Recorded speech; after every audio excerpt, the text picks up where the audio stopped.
Hey everyone, struggling big time to have energy today and just feel really, really weak.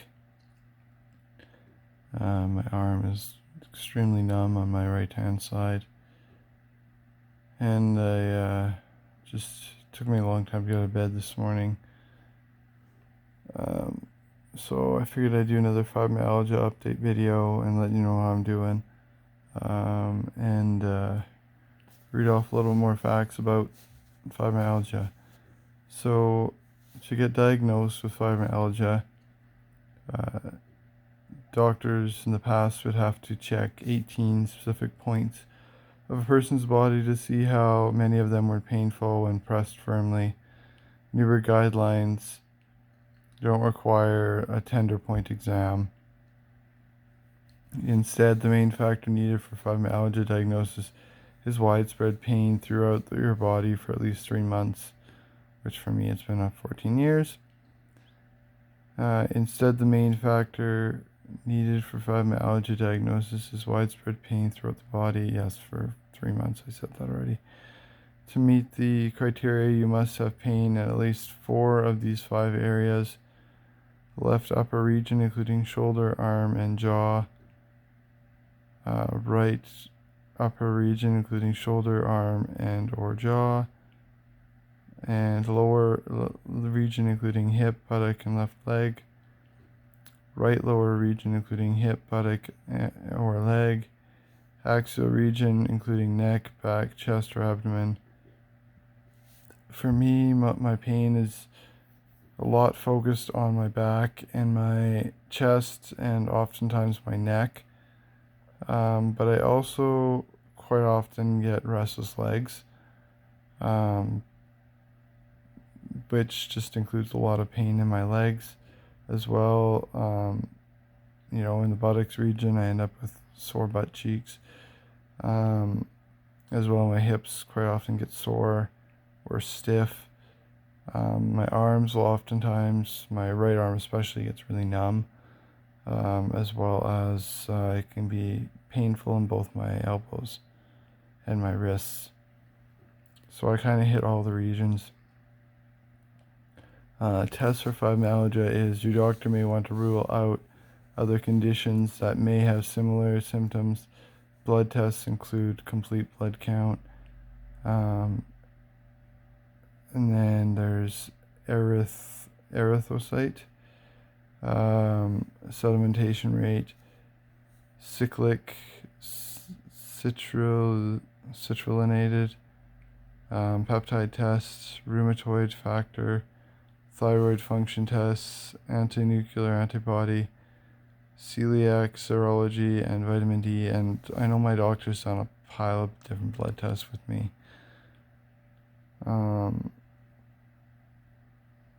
And then if you're suffering from sleep apnea, then the doctor may recommend an overnight sleep study. Treatment. So in general, treatments for fibromyalgia include both medication and self-care strategies. The emphasis is on minimizing symptoms and improving general health. No one treatment works for all symptoms, but trying a variety of treatment strategies can have a cumulative effect. So they do this with medications, and the medications that they use would be to treat the pain as well as to improve sleep.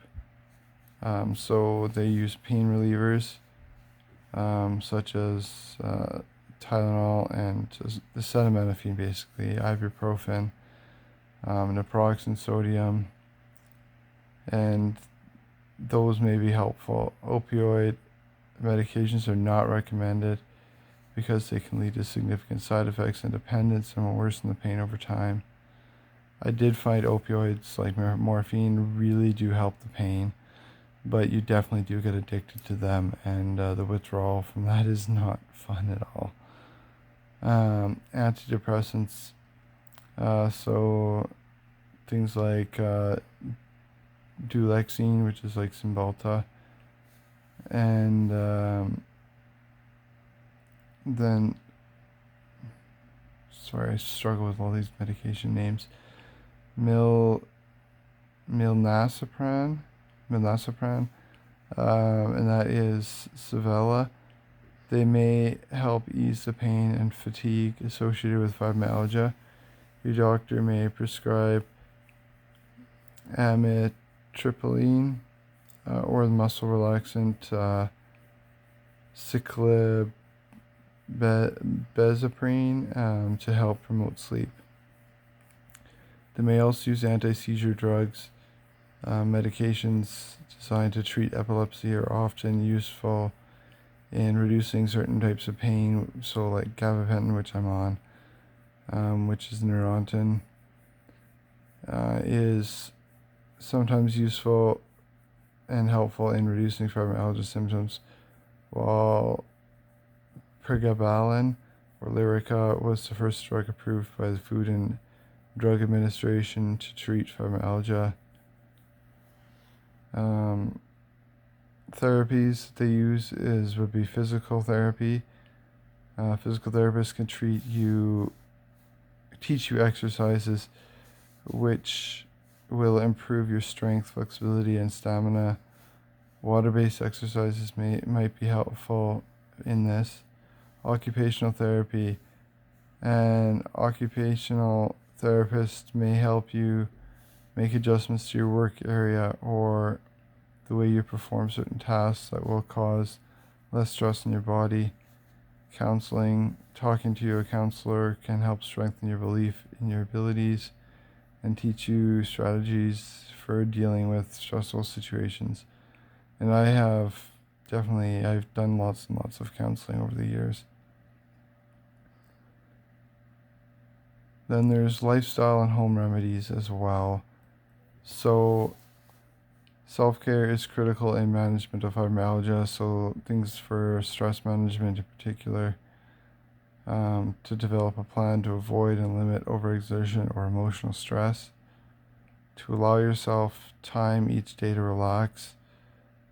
That may mean learning how to say no without guilt, but try not to change your routine completely. People who quit work or drop all activity tend to do worse than do those who remain active. Try stress management techniques such as deep breathing exercises and meditation.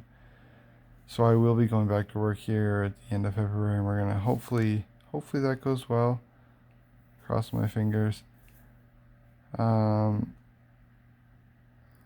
But definitely, you get exerted pretty easily, so I do need to definitely, learn what I can and can't do.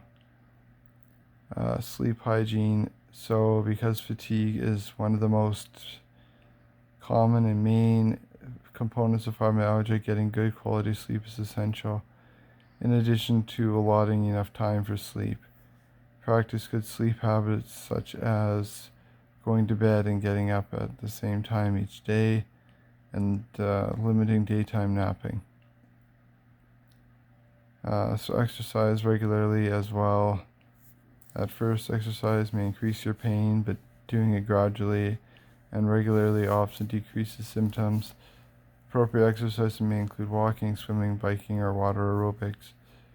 A physical therapist can help you develop a home exercise program. Stretching, good posture, and relaxation exercises are also helpful. So I definitely try to do a little bit of exercise every single day. It's harder in the wintertime because it's cold outside, and being cold is terrible for fibromyalgia. Whereas during the summertime and spring, you can go for walks, and that can help. Yeah, I did get an exercise little pedal system so I can try to get some exercise during the winter time here. Pacing yourself is another very, very helpful one, and that's something definitely I'm learning how to try to do. Keeping your activity on an even level. If you do too much on your good days, you may have more bad days. Moderation means not overdoing it on your good days, but likewise it means not self-limiting or doing too little on the days when symptoms flare. Maintaining a healthy lifestyle as well, so eating healthy foods, which we do try to do, Do not use tobacco products, which I don't smoke. I do limit caffeine. Don't get a lot of that. Then do something you find enjoyable and fulfilling every day. So that jewelry making is something I find is a good stress reliever. But foods, I know they say limit sugar, especially, and that's something I try to do a lot. And